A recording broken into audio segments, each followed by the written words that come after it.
My father did not recognize me when I walked into the boardroom. I had dyed my hair 4 shades darker than he remembered. I was wearing a charcoal suit that had cost more than the car he had refused to help me buy when I was 22. I was 34 years old. The last time he had seen me in person was at my college graduation, 10 years and 3 months earlier, on the day he stood up at our family dinner that night and laughed and told the whole table I would never amount to anything. He had said it on a stage, too, earlier that day. The dean had given a small, unscripted moment to families who wanted to say something to their graduates. My father had taken the microphone. He had cracked a joke about how he had paid for half my degree and was waiting to see if I had wasted it. The crowd had laughed. My family had clapped. I had sat in my black gown in the third row, with my cap on my lap, and I had smiled the smile you smile when you are 8,000 miles inside your own head. He did not recognize me in the boardroom 10 years later. He stood when I came in, the way men of his generation stand when a woman enters a room. He extended his hand. He said, "Mr. Brennan Hayes told us we would be meeting the new owner today. I appreciate you coming all this way." I shook his hand. I let him hold it for a half-second longer than he needed to. I said, "It is good to see you, Dad." He did not understand the word at first. I watched it land. I watched his face go through 3 expressions in about 2 seconds. The first was confusion. The second was disbelief. The third was the look I had been waiting 10 years to see, and which I want you to understand, before I say anything else, did not make me feel the way I had thought it would. It made me sad. My name is Imani Crowder. I am a biomedical engineer. 10 years after my father stood at my college graduation and laughed, I bought his manufacturing company for $11 million in cash. I did not buy it on purpose. I want to be very clear about that because the rest of this story does not work if you think I planned it. I bought it as a partner in a private equity firm whose investment criteria my father's company happened to fit. By the time I realized what I was looking at, the deal was almost closed, and I had a choice to make. I want to tell you what choice I made and what happened in the boardroom that afternoon, and what my father did after I made him an offer he had no good reason to refuse. Before I do, hit subscribe, and tell me one thing in the comments. Tell me about the moment you stopped trying to win your parents' approval and started building a life they could not measure. I read every single comment. Now let me take you back to my graduation, because that day is the seed of everything that came after. I want you to picture the scene. I had graduated summa cum laude with a degree in biomedical engineering from a state school my father had told me, when I was 18, was a school for kids who could not get in anywhere better. That had not been true. The school had a strong engineering program. It was just not a name my father recognized, which to him meant it was not a real school. He had agreed to pay half my tuition only after my mother had cried at the dinner table for an entire week. The other half I had paid for myself, with 2 part-time jobs and a small academic scholarship that was renewed every year for 4 years. My father had attended exactly one event during my college career, the graduation. He had come because my mother had begged him. He had brought my brother Cyrus, who was 3 years older than me and who worked at our father's company. They had sat in the audience. My father had been bored throughout the ceremony. I knew this because I had glanced into the crowd during the speech, and I had seen him scrolling on his phone, and I had felt the small, particular grief of being the only person in your family who is excited about your own life. After the ceremony, the dean opened a microphone for unscripted family moments. It was not a planned part of the program. It was a tradition the school had been doing for years where parents could say a few words about their graduates if they wanted to. My father had walked up to the microphone before my mother could stop him.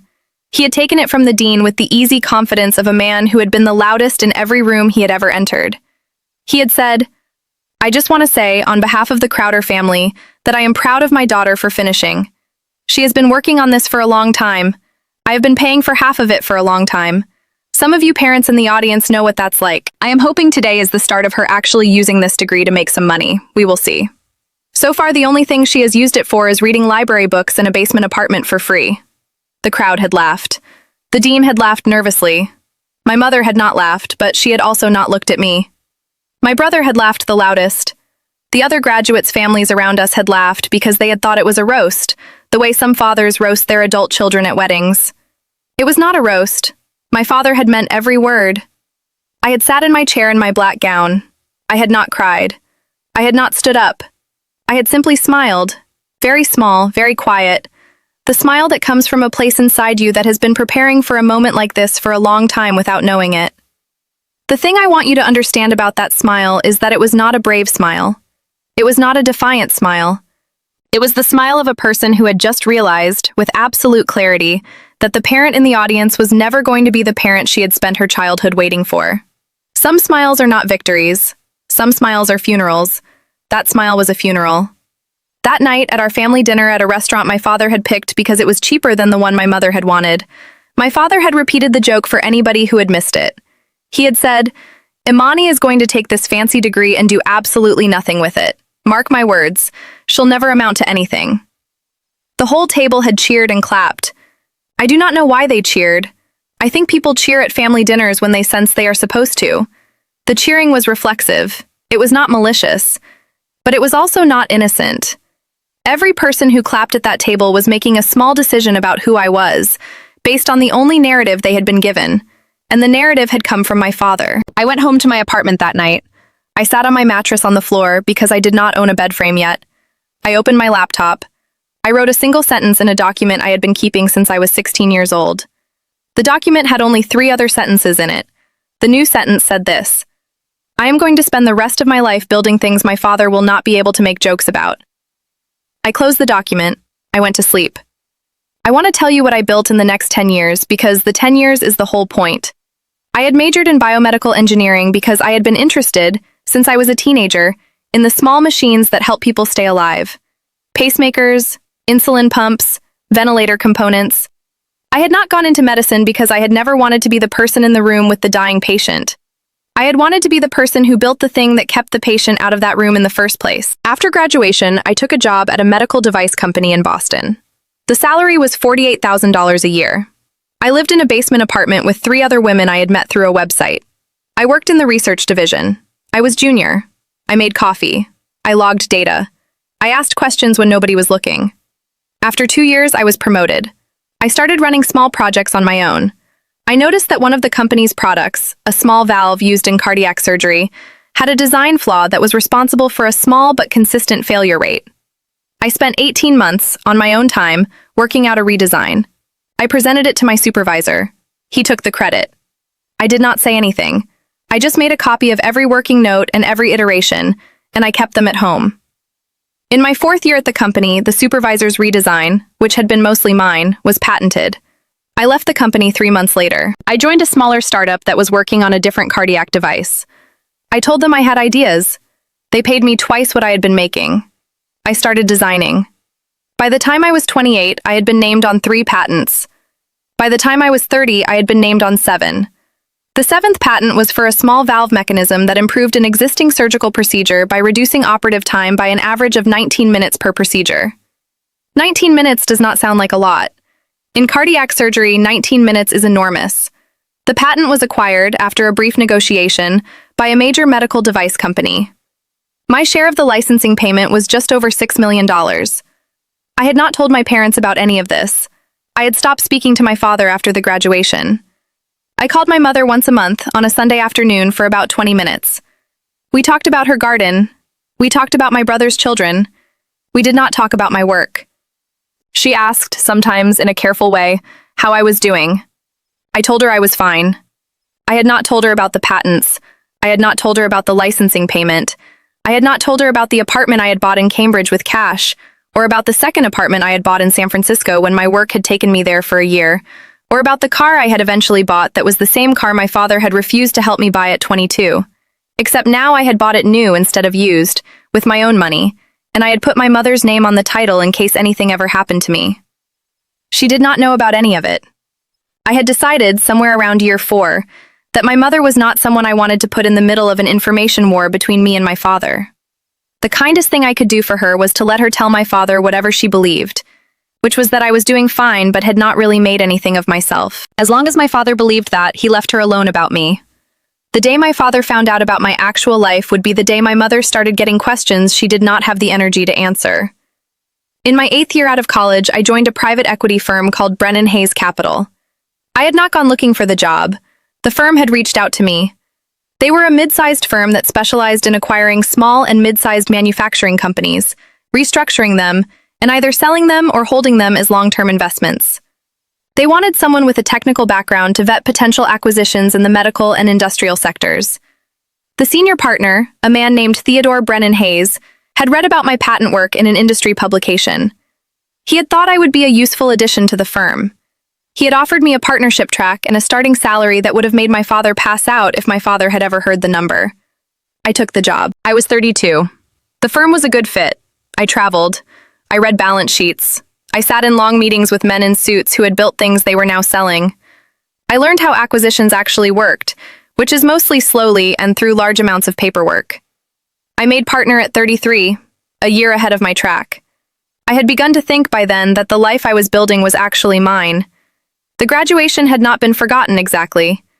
The graduation had been quietly composted into the soil of everything I was now standing on. I did not think about it most days. I had stopped checking my father's name in the news. I had stopped wondering if he knew I was still alive.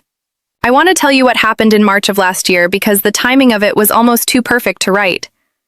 I was in my office at the firm, going through a list of potential acquisitions for the second quarter. The senior associate handed me a folder. The folder was for a mid-sized manufacturing company in the same state I had grown up in. The company made specialized industrial fasteners for the automotive supply chain. It had been founded in 1989. It had been profitable for most of its history. It had hit a rough patch in the last 2 years due to supply chain disruptions and a key client loss. The owner was looking to sell, partly to retire and partly to pay down personal debt. The asking price was $12 million.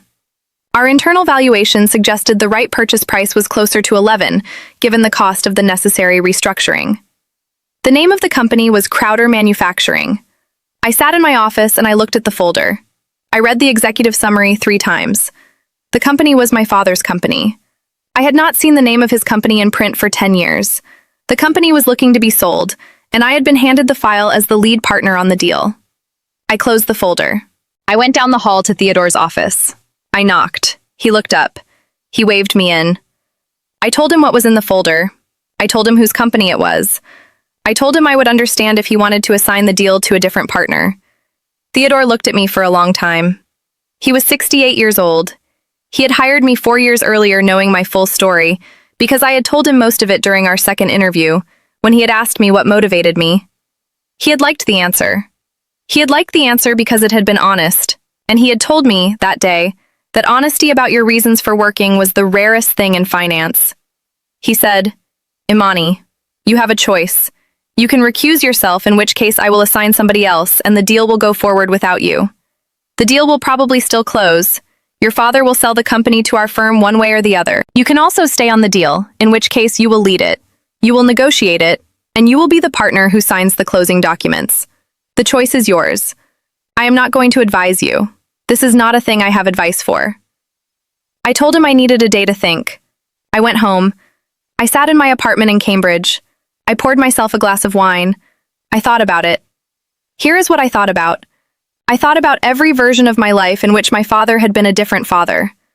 I thought about the version where he had been proud of me at graduation. I thought about the version where he had helped me buy the used car. I thought about the version where he had asked me at any point in my life what I was working on, and had listened to the answer. None of those versions had happened. The version that had happened was the version where he had taken a microphone and made a joke at my expense in front of 3,000 people, and the version where his cheering family had clapped. I thought about my mother. I thought about what it would do to her if I bought my father's company. I thought about whether she would forgive me. I thought about whether I needed her to. I thought about my brother Cyrus, who had worked at the company for 15 years, and who would have to keep working there under new ownership, or find a new job. I thought about whether I owed him anything.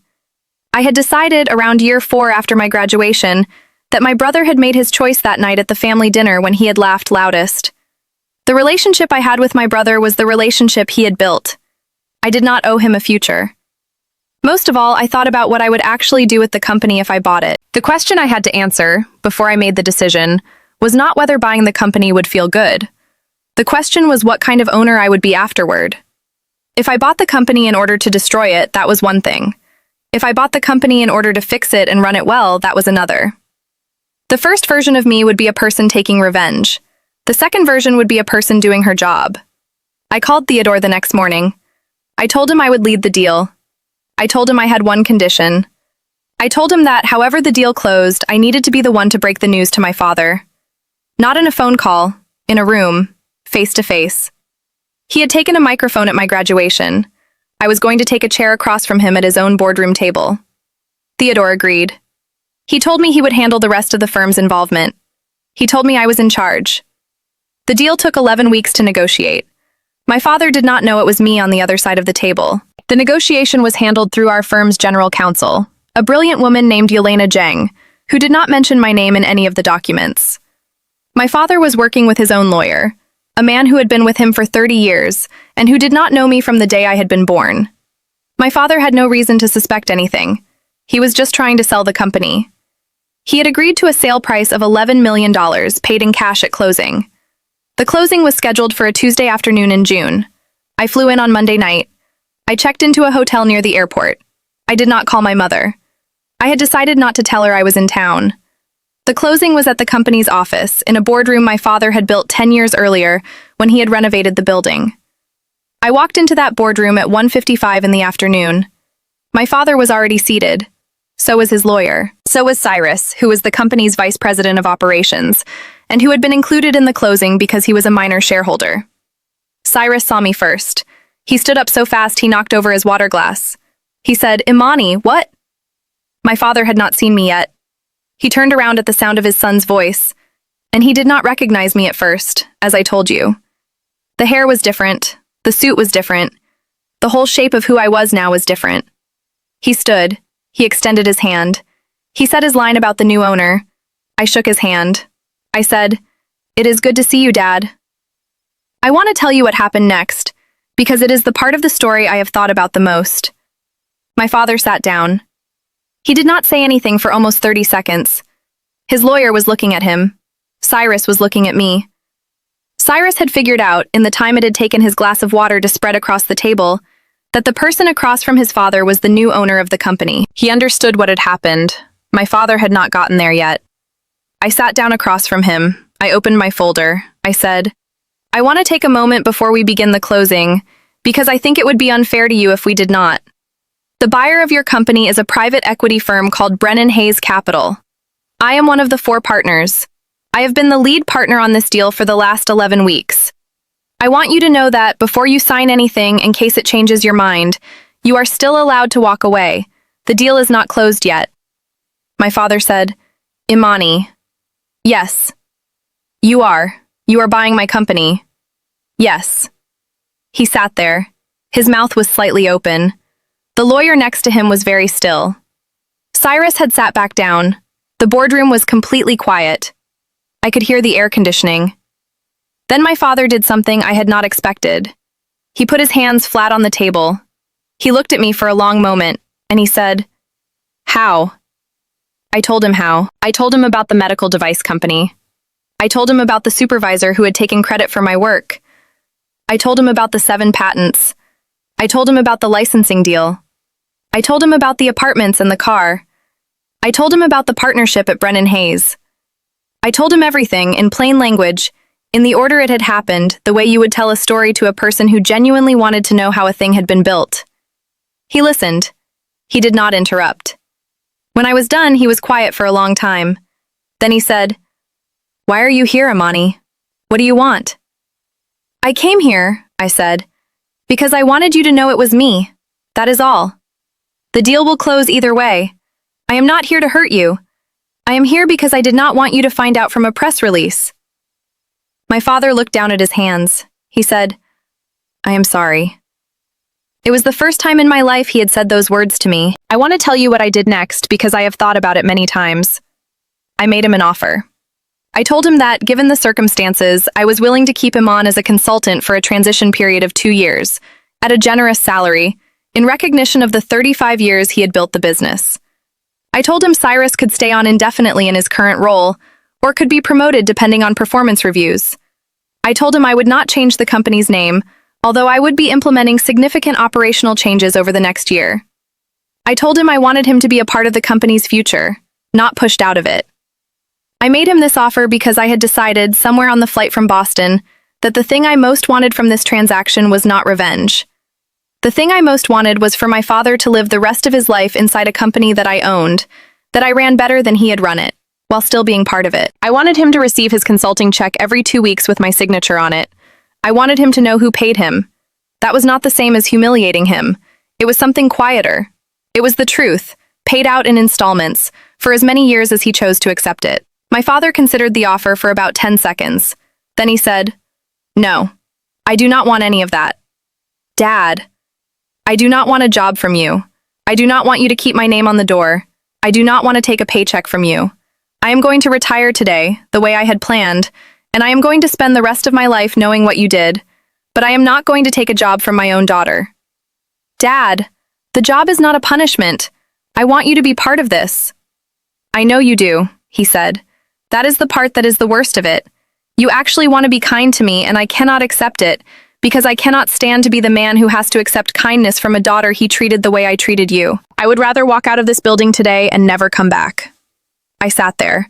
I had thought of many possible responses my father could have. I had not thought of this one. He signed the papers. He did not look at me when he signed them. He stood up, shook my hand, and walked out of the boardroom. Cyrus followed him. The lawyer stayed behind to finish the paperwork. The deal closed at 3:11 in the afternoon. I have not seen my father in person since that day. He retired to his house in the suburbs. My mother called me 2 days later. She had been told everything by Cyrus. She did not know what to say. She told me she loved me. She told me she did not know how to fix what could not be fixed. She told me my father had not spoken to anyone since coming home from the office. He has not spoken to me since. He is alive. He is well by all accounts. My mother sees him every day. She tells me he gardens. She tells me he reads. He has not asked about me. He has not sent a message. He has not, as far as I know, told a single person at his country club what I do for a living. He has chosen, in his retirement, to live inside the version of his life where his daughter remained the person he made a joke about 10 years ago, even though he now knows with absolute clarity that she is somebody else entirely. That is his right. I have stopped being responsible for it. The company is doing well. We have grown revenue 18% in the last year. I visit the facility once a quarter. The employees are mostly people who worked for my father for many years. They have been gracious. Most of them, I think, are quietly grateful that the company is being run by someone who looks at the books. Cyrus left after 8 months. He took a job at a different manufacturer in another state. We exchange Christmas cards. We do not talk. My mother and I have lunch every other month. We do not talk about my father at the lunches. We talk about her garden. We talk about her 2 grandchildren, who she says will know me when they are older, when she has figured out how to introduce me. I do not push. I am not in a hurry. I have learned in the last year that some relationships take a slow time to find their second shape, and that the slow time is actually the work. I want to tell you what I have learned because I think this is the part that may be useful to you. When somebody in your life laughs at the size of your future, what they are actually telling you is the size of their own. They cannot picture you becoming bigger than them because they cannot picture themselves becoming bigger than they are. They are using their own ceiling as a measuring stick for your life. The ceiling is theirs. It does not have to be yours. You can walk under it for the first 18 years of your life while you live in the house they built, but the moment you walk out of that house, the ceiling no longer applies to you. You are allowed to grow into a sky they cannot see. The harder thing to know is what I learned at that boardroom table, which I had not been ready for. The harder thing is that some of the people who shrank you while you were growing up are not going to be able to expand, even when you offer them the room. My father was sitting across from a daughter who had built something he could no longer pretend was small. I offered him a seat at the table. He could not sit down. He had spent 30 years inside a story about who his daughter was, and the story had become more important to him than the actual daughter. The story was familiar. The actual daughter was not. You cannot save the people who shrank you. You can become big. You can offer them the chance to know the bigger version of you. They may say no. They may need to say no, because saying yes would require admitting that they were wrong for a long time about somebody who deserved to be seen. And admitting that requires a kind of bravery most people who shrink other people never develop. The people who shrink you do it because they are not brave. The same lack of bravery makes the apology, when it eventually arrives, almost impossible for them to live inside. The win is not getting them to apologize. The win is not getting them to admit they were wrong. The win is getting yourself to a place where their apology, if it ever comes, is no longer the thing your life is waiting for. The win is your own quiet life, on the other side of the door of the house they built. The win is the sky you are growing into. They get to decide whether to look up. You do not have to make them. I want to ask you something before you go. Tell me in the comments the moment in your life when you stopped waiting for somebody to recognize what you had become. The moment you stopped checking. The The moment you walked away from the door of the house you grew up in and turned your face toward your own sky. Tell me how old you were. Tell me where you were standing. Tell me what you understood in that moment that you had not understood the day before. I want to know. There are more of us than the people who tried to keep us small ever expected. We do not need to keep finding each other. We just need to keep going. I will be reading every single comment. I will see you in the next one.